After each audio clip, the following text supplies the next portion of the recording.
दरअसल पाकिस्तान इंडिया से हर चीज़ में पीछे है, चाहे वो हम एजुकेशन की बात करें, फाइनेंस की बात करें, इंफ्रास्ट्रक्चर की बात करें, पाकिस्तान हर चीज़ में इंडिया से पीछे है। और अब उसे ये बात भी पता है कि मैं ऐसे इंडिया को नहीं हरा पाऊंगा, तो इसने एक कीमिया, एक टैक्टिक अपनाई। इसने अपने 4 जाहिल आतंकवादियों को इंडिया भेज दिया और उनसे कहा कि ऐसा कुछ करो कि ये लोग आपस में ही लड़ पड़े, क्योंकि मैं तो इनको बिगाड़ नहीं पाऊंगा यहाँ बैठा बैठा। आप लोग वहां पर जाओ और ऐसा कुछ करो कि ये लोग आपस में ही लड़ पड़े। और ऐसा हुआ भी। आज हम सब आपस में लड़ रहे हैं। उन्हें ये पता था कि जिस तरह से इंडिया में ब्रिटिश के वक्त डिवाइड एंड रूल की पॉलिसी चल गई थी, इस तरह से ये पॉलिसी अब भी चल जाएगी। गोली चलाते वक्त उन लोगों ने पूछा हिंदू कौन है, मुसलमान कौन, हिंदू कौन, मुसलमान कौन, कलमा पढ़कर दिखाओ। उन्हें पता थी ये चीज़, ये ट्रिक हिट हो जाएगी, और दरअसल हो भी गई।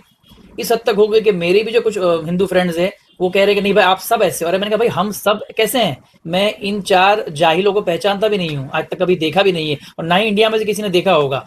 लिख लो, ये मेरी गारंटी है कि 4 लोगों की उनके घर में उनकी माँ बाप के सामने भी इज्जत नहीं होगी। ये जिस तरह से गली के 4 गुंडे होते हैं, नुक्कड़ के 4 गुंडे, इस तरह से वहां के लोगों ने इन नुक्कड़ के 4 गुंडों को, जिनकी सोसाइटी में या घर में वैल्यू नहीं होगी, उनको 1-2 लाख रुपए देकर यहाँ भेज दिया होगा कि तुम वैसे भी कोई काम के नहीं हो, वहां जाओ और हमारा कुछ काम कर दो।